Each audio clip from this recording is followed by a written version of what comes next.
My mother-in-law called the entire family for a big gathering and declared that she would never accept me as part of her family. Staying calm, I took out a document and started reading it aloud in front of everyone. My mother-in-law's eyes widened in shock. My name is Ashley. I'm 32 years old, and I married the love of my life, Bobby. 5 years ago, Bobby is the most wonderful person I've ever met. Kind, fun-loving, and someone who makes me feel special every single day.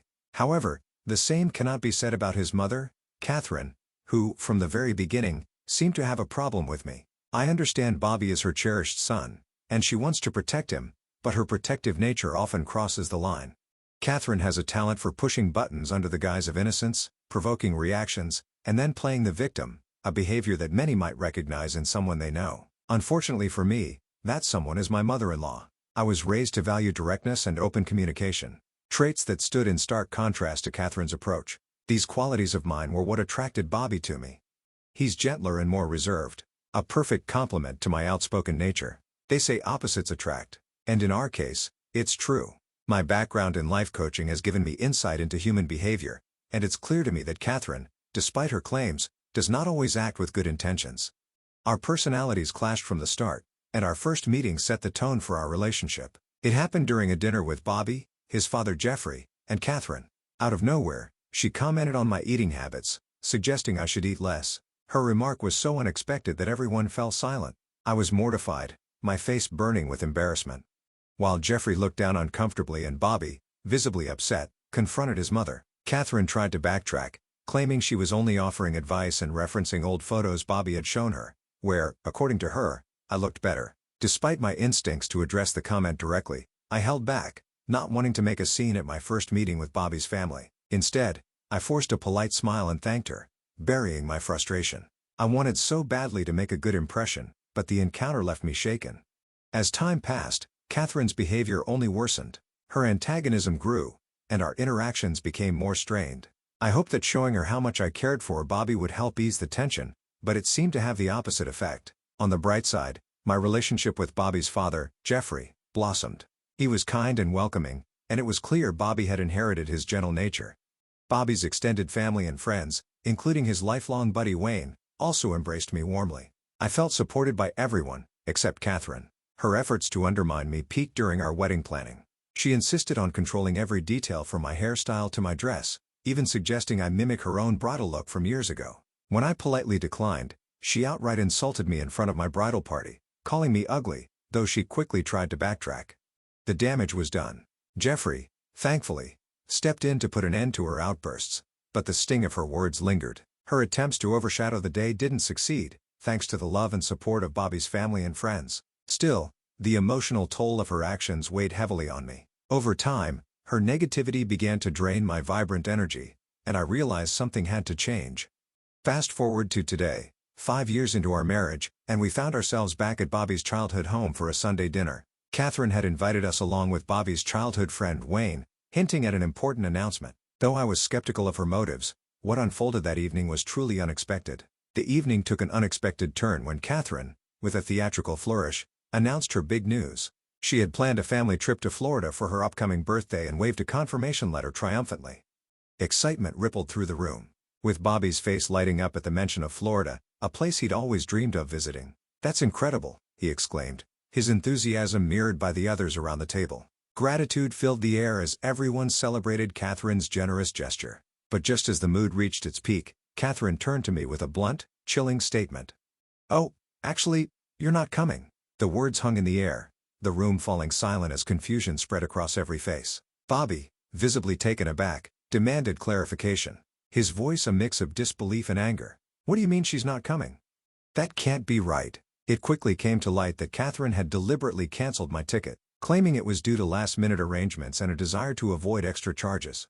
My heart sank as the realization hit. My presence had been planned for and then just as easily erased, without a single word to me. Tension bubbled over as the others voiced their outrage. Wayne and I sat quietly, observing the growing chaos as Catherine's reasoning was pressed for. Finally, under the weight of everyone's demands, she revealed her true motive. She wanted to spend her later years surrounded by those she felt closest to.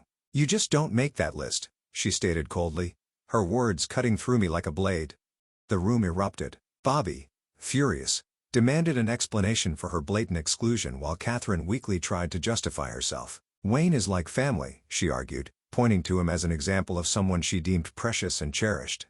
Her logic was as insulting as it was flawed. Bobby wasted no time in calling her out. Wayne isn't even blood-related, yet he's on the list? And Ashley, my wife, isn't? His voice trembled with anger and disbelief. How can you say she's not part of this family? She's my wife. Mom, that makes her family, whether you like it or not. Catherine's dismissive smile faltered as Bobby's words struck a nerve. Her attempt to justify her favoritism only deepened the divide. I couldn't stay silent any longer. No, I said firmly, my voice cutting through the noise. All eyes turned to me, Catherine's included. Her smugness disappeared, replaced by a flicker of unease. This isn't about family or last-minute arrangements, I continued. This is about respect, or your complete lack of it. I may not have been part of your life for as long as Wayne, but I am your son's wife. That should mean something, and I refuse to let you diminish that any longer. The room was still, the tension palpable as my words sink in. Bobby reached for my hand, his grip reassuring as he stood by my side. Catherine, for the first time, seemed genuinely at a loss for how to respond. In that moment, the dynamics of the room shifted, and the cracks in Catherine's facade began to show. I laid bare the truth of the past 5 years, the blatant dislike Catherine harbored for me, her unbearable behavior, and her narcissistic tendencies. It was evident to everyone, not just me. When Catherine attempted to silence me with a thinly veiled threat to watch my words, it only fueled my resolve. I declared my intention to leave a place that had become a battleground rather than a home. But before stepping away, I turned to Bobby, my husband, and reaffirmed how much he meant to me despite everything. I urged him to join the family trip to Florida, acknowledging the complicated bond he shared with his mother, driven by love despite her flaws. Facing Catherine directly, I laid out an undeniable truth. Her efforts to push me away would never succeed. My love for her son tethered me to this family, regardless of whether she accepted it. When I accused her of an unhealthy obsession with undermining me, her expression faltered. It was a nerve struck too precisely to ignore. I called out her relentless attempts to diminish me. Despite my consistent kindness and patience, my parting words were a declaration of resilience and independence. While Catherine might have decided I wasn't part of the family and didn't belong in Florida, I affirmed my unwavering place in Bobby's life, and, by extension, in the family. I promised to remain steadfast for Bobby, Jeffrey, and even Wayne, drawing a clear and unyielding line with Catherine. This confrontation was more than a moment of defiance. It was a turning point. For the first time, Catherine's sharp tongue failed her. Her usual quick retorts were nowhere to be found, leaving her in stunned silence. I knew I had finally made an impact. As I prepared to leave, I shared a tender moment with Bobby. He offered to drive me home. Concern edged across his face, but I reassured him of my well-being and encouraged him to stay for the family discussion about the trip. Retrieving my purse from the kitchen, I found Catherine there. Seemingly having retreated to collect her thoughts, her request for me to leave swiftly was expected. Echoing her earlier hostility with an added layer of animosity, I ignored her unfazed and reached for my purse only to notice a letter beside it, unmistakably in Catherine's handwriting. At first, I hesitated. What could this letter contain? Her bitterness, perhaps, or was it something entirely unexpected? I assumed the letter was related to the Florida trip. Driven by a mix of curiosity and lingering spite, I decided to glance at it. Addressed to Wayne, the letter began with affectionate words, painting a picture of a close bond between Catherine and him. As I read further, the tone shifted dramatically. Catherine expressed a diminished love for her son Bobby, contrasting it with her enduring affection for Wayne. This revelation was shocking, suggesting a clear favoritism toward Wayne over Bobby. The implications were deeply unsettling, exposing a family dynamic far more fractured than I had imagined. I was torn between the impropriety of reading someone else's correspondence and the weight of what I had uncovered. The letter demanded attention. It couldn't be ignored. Realizing the significance of the discovery, I carefully considered my next steps. Everyone who needed to be involved, Bobby, Wayne, and Jeffrey, was still in the house. The question now was how to address this without deepening the existing tensions. The weight of the decision bore down on me. After scrutinizing the letter once more to ensure I hadn't misunderstood its contents, I returned to the dining room with it in hand. The words were as shocking as they had been upon my first reading. As I entered, the room quieted and all eyes turned to me. Jeffrey, ever the peacemaker, quickly attempted to smooth things over. He apologized for Catherine's earlier behavior and reassured me that I would join them on the Florida trip. He dismissed Catherine's actions as a temporary mood, confident he could persuade her to reconsider, but his reassurances were unnecessary. I had uncovered something far more pressing. The concern in Bobby's eyes was unmistakable. He likely feared the recent confrontation and ongoing strain with his mother had pushed me to my breaking point. In our private moments, Bobby had often expressed amazement at my patience, marveling at how deeply I loved him despite everything. I met his worried gaze and silently resolved to protect him from what I had read. When I inquired about Catherine's whereabouts, Jeffrey explained she had retreated to nurse a headache, likely a result of our earlier confrontation. While her tendency to prioritize herself was a familiar annoyance, this time, her absence felt like an obstacle. What I had to share required her presence, yet the urgency of the situation and the encouragement of those present pushed me to proceed without her. The growing anxiety etched into Bobby's expression made it clear that delaying any longer would only exacerbate his stress. "Fine," I said, conceding to the urgency of the moment. "Let's do this." Drawing a deep breath, I began. When I was in the kitchen, retrieving my purse, I found this. Holding up the letter, I paused, letting its presence sink in. What I read, my voice faltered briefly, but I pressed on. "Changes everything." The weight of Catherine's words hung heavy in the air as I explained the contents of the letter. Careful to reveal the details with sensitivity, the room was silent except for the sound of Bobby exhaling sharply, his expression shifting from concern to pain. The revelation struck deeply, unraveling years of buried dynamics and forcing an undeniable truth into the open. In that moment, I understood this wasn't just about Catherine's actions or the letter itself. It was about the future of our family, what we could rebuild, and what might be forever lost. Gathering my resolve, I prepared for the storm that was sure to follow.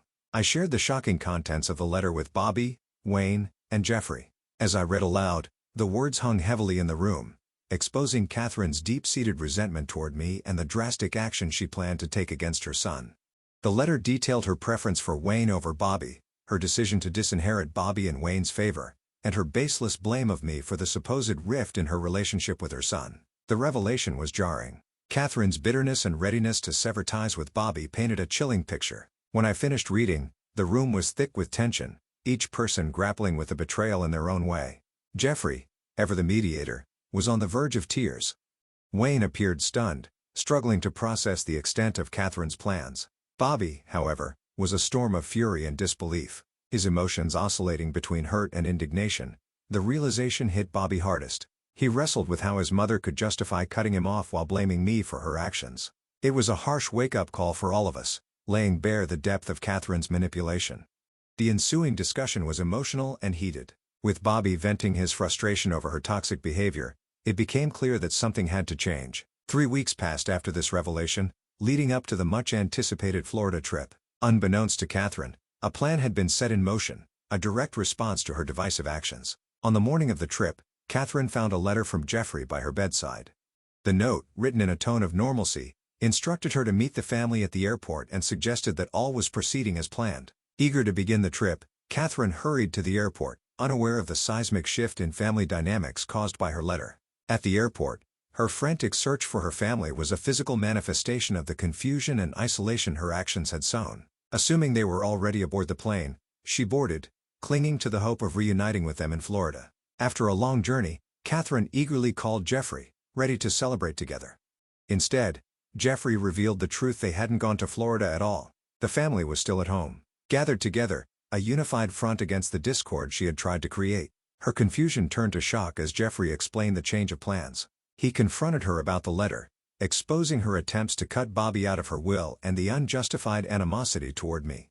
Catherine's denials and excuses were dismissed by the family, who collectively made it clear that her actions had irreparably damaged their trust. The confrontation reached its peak when the family unanimously decided to leave Catherine to her own devices. Even on her birthday, her divisive behavior had led to her isolation. They hoped her time alone in Florida would prompt reflection on the gravity of her actions. The family's solidarity in the face of Catherine's betrayal underscored the strength of their bond.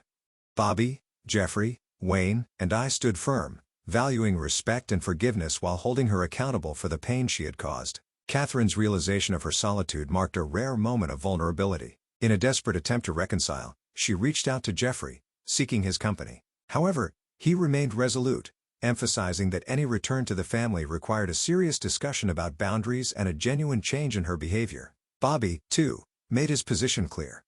Any future relationship with his mother depended on her willingness to truly change. He set firm boundaries, warning that further disrespect would result in permanent estrangement. Wayne, recognizing his role in enabling her behavior through kindness, withdrew, further isolating her. Despite Catherine's pleas for me to mediate, I maintained that mending her relationships was her responsibility alone. As time has passed, she has worked to repair the damage, though regaining trust and respect has proven to be an uphill battle.